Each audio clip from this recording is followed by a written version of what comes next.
resolution of conflict truly is about bringing yourself to a place where you can feel joyful no matter what. And the easiest way to get there, and it is a valid way, is to acknowledge that everything comes, and it comes in its perfect timing, and when it comes, it is always perfect, and if it isn't unfolding easily, then it isn't the perfect timing. Don't give somebody else the credit for it not being the perfect timing. Accept that it's not the perfect timing, because when it's the perfect timing, it feels right all around. And don't say, well, it feels right all around if I were all alone, because it wouldn't then. In other words, those other things had to come into place first.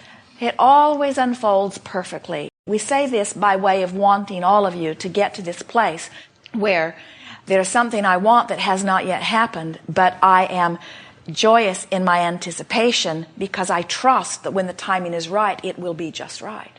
Jerry and Esther, in retrospect, which is always a lot of fun, it is always easier to look back at how beautifully it turned out than to look forward at how it doesn't seem to be turning out.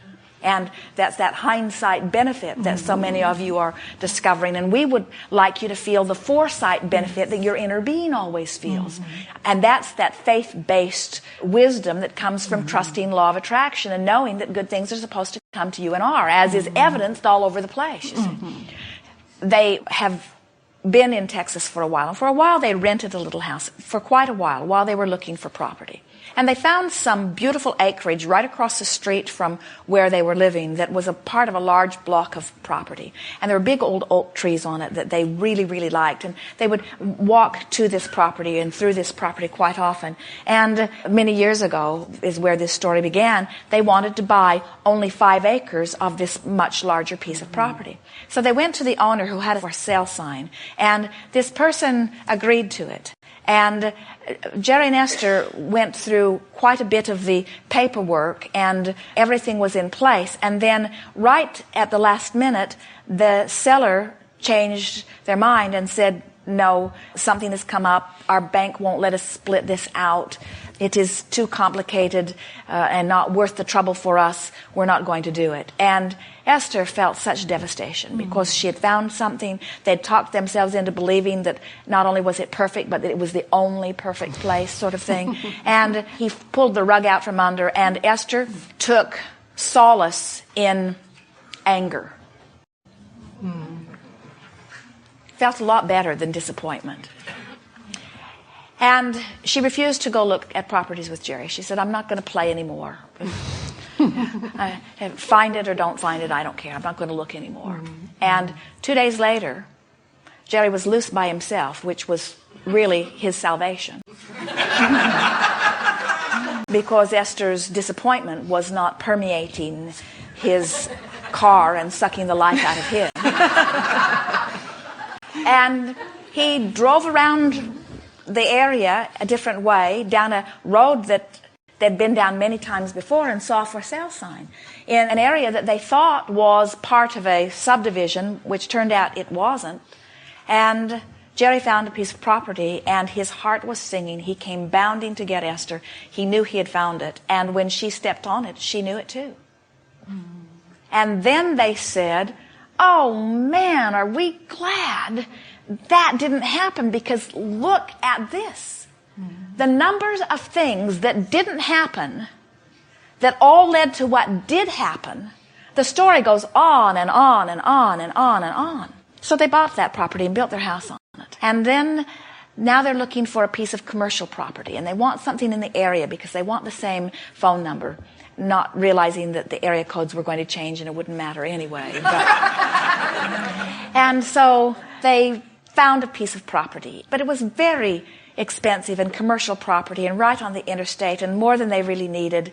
But when they stood on it and thought about it, they said, oh, we've just got to do this. Everything about it feels right. And then 2 weeks later, they were offered 3 or 4 times for it, what they had paid for it. And then they realized that they had a very good piece of property here, a more significant piece of property than they really wanted to build their office on, because they did not need freeway frontage. They did not need that sort of visibility. And so they're still on the search gently for another piece of office property, realizing that this really was not the place to build their publishing company. And then a man within a few days came to them and said, I hear that you are looking for some property, and I have a piece of property. And wouldn't you know, it was attached to the original piece that they had loved so much with all of those oak trees. And it was back in that part of the woods. And the only problem with it, it was landlocked. And it was a piece of property that Jerry and Esther, for years earlier, had been walking across and appreciating and loving. And when they saw it on the plot map, both of them lit up from head to toe because they realized what piece of property it was. And so then they contacted the man that owned the 6 acres in between, who would not have sold it to them if he had known that they were going to buy the other piece. And to make a very long and delicious story short, and not quite as delicious, they were able to buy both pieces at the same time. So now they have this long piece of property, 20 acres long, rather narrow, some of it right on the interstate, some of it going back into the woods. And now they are happily building their offices back in that part. But now they have their eye on another piece of adjoining property, which, by the way, comes up to meet that original piece of property that they wanted so much to buy. Interesting how the universe brings them back around in some sort of way. And over the last 3 or 4 years, they have made an offer for a piece of it here and a piece of it here and a piece of it there, trying to find some way to get some more of those oak trees as part of their property. And the man would say, oh, yes, this looks like the perfect thing, and then at the last minute he would change his mind. Only now Esther is not going into depression anymore about it, because she is now understanding that things continue to evolve and continue to work out. And then recently, this man made his transition into pure positive energy, and his widow is now calling Jerry and Esther and saying, and now what do you think about this 20 acres? And Jerry and Esther said, we think it is a very good idea. And she said, I think so too. And when she drove away, Esther said to Jerry, did what I just think happen? Did we just buy that? In other words, was it really so simple as just allowing the universe to yield it to us under perfect conditions, under conditions that are much more pleasing to everyone? In other words, it is perfect for her. It is perfect for them. Everything unfolds in perfection. This is the thing that we're wanting. We want you to hear how adored you are, and how everything that you've ever wanted, how known it is, and how factored in. In other words, everything that is unfolding on your behalf contains all of the factors that you've been giving, even those that aren't hottest on your list right now. Things that really, really, really, really matter to you are always being considered in the unfolding of these things, you see. That's why so often you look back after the fact and you say, oh, wow, did that turn out great? And isn't it fortunate that it didn't go the way I was trying to make it go? Because there was a distortion in what you were trying to make happen, while the universe has the big picture, you see. Yes. And so that knowing is what is necessary before you stand in this place where you say, I haven't got it yet, and it's just fine with me. Where you say, I'm still happily anticipating my dream home. And I'd love it to be this one, and I'd love it to feel just like this one. In other words, this or something that's even more suitable, this or something that rings my bells just like this does. But really, wouldn't you just as soon have all your bells ring? In other words, sometimes you say, well, I'd really like just that one bell to ring, and it's a bell that I've wanted to ring so much, I'd like that bell to ring. And we say, there are more bells to make up the symphony of your life experience. Why not get them all ringing together, you see? And when you put your faith or trust into source energy that understands all of that, now this is tricky, isn't it? Because where does deliberate creating stop and letting source work it all out for me start? And we say, why can't it all be the same thing? Why can't you say, my wanting it is enough to activate source to get going on it, and my believing in it is enough to put me in the place of receiving it when the timing is perfect? And don't you love the receiving when the timing is perfect? Don't you always want the timing to be perfect? And so why try to demand all the good stuff now? And now we bring you back to the buffet. You don't say, so much good stuff, I want to eat it all at once. You say, I'll eat this and I'll take pleasure from it and nurturing from it, and I'll eat this and I'll take pleasure from it, and there will always be something delicious to eat, and I'll always be having a wonderful time. Yes. Yes. Your story about Lovable Cat and how he or she came into your life, and then this particular story really were the kernels of understanding how to deal with differences in desire? You don't deal with differences of opinion. You activate what matters to you. If you deal with the differences, you activate both in you. And that's where the real conflict comes. If you only deal with what you want and keep that active, then as you're activating what you want and your partner's activating what he wants, and they're not so far apart, and so much of what you both want is exactly the same, and as each of you are continuing to beat the drum of what you want, the universe finds a way of giving you both what you want. But if you are beating the drum of what you want and beating the drum of the conflict and beating the drum of what you want and beating the drum of the conflict, now you've got both things active within you, and you are not allowing the universe to yield to you what you are wanting and deserving. Conflict resolution is about getting out of the other guy's business and just focusing upon what you want. So often, you think that you got to convince the other person to agree with you so that in your alignment, then the universe will give you what you want.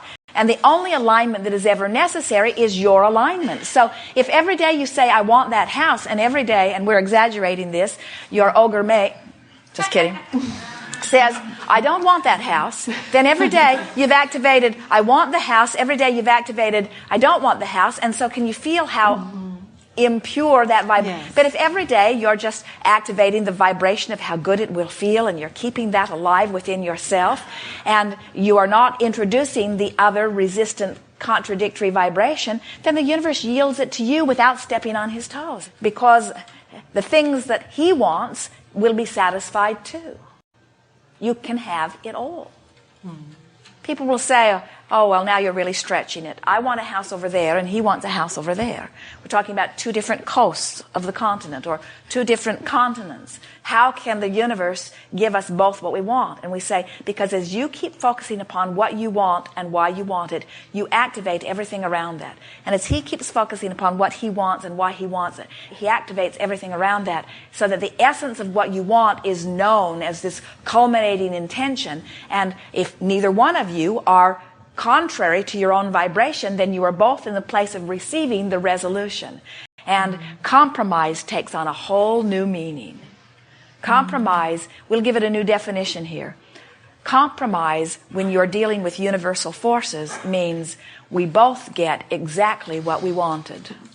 Not a bad compromise. No. Humans approach compromise as saying, well, I'll give you this and you give me that, and I'll suffer this loss while you suffer that loss. And we want to make sure that we're equally suffering. That's what most conflict resolution is. I'll give up this thing I want if you give up this thing that you want. And we think that you're going to bring conflict resolution to a whole new place, where you're going to show them that they can all get what they want if they will stop clamoring about what they're not getting. Thank you. I've been encouraged to write a book about this, and I really appreciated your comments to the psychologist, because I have no interest in slamming another's worldview around conflict, but I do want to write from my own truth and what I've come to know about Doesn't matter what anybody else knows or what anybody else is living. And what will happen is, as you begin to apply what you know, and people begin to come into alignment with who they are, that's the only conflict that ever needed to ever be resolved, is a conflict between me in my physical form not allowing myself to be who I really am. When I'm mad, that conflict needs to be resolved in order for me to really be who I am, you see. And so we think conflict resolution is going to take on a whole new meaning. In other words, the first and foremost conflict to resolve is the one between me and me. But a lot of people aren't going to be really ready to hear that. In other words, you can't go from really being upset with somebody else about something that you think is depriving you of the well-being that you want, to all of a sudden being in this adoring space, because you didn't get there with a loving vibration. This is sort of the symptom of where you've been vibrating. And so you're going to be teaching people a lot more than how to just solve their conflicts. But you know, a lot of those books that have been written do give you ways of feeling a little bit better. And so a lot of what you read, you can feel the validity of it. You can feel how it dovetails with what you know. Yes, I can. Yes. Thank you so much. Yes, indeed.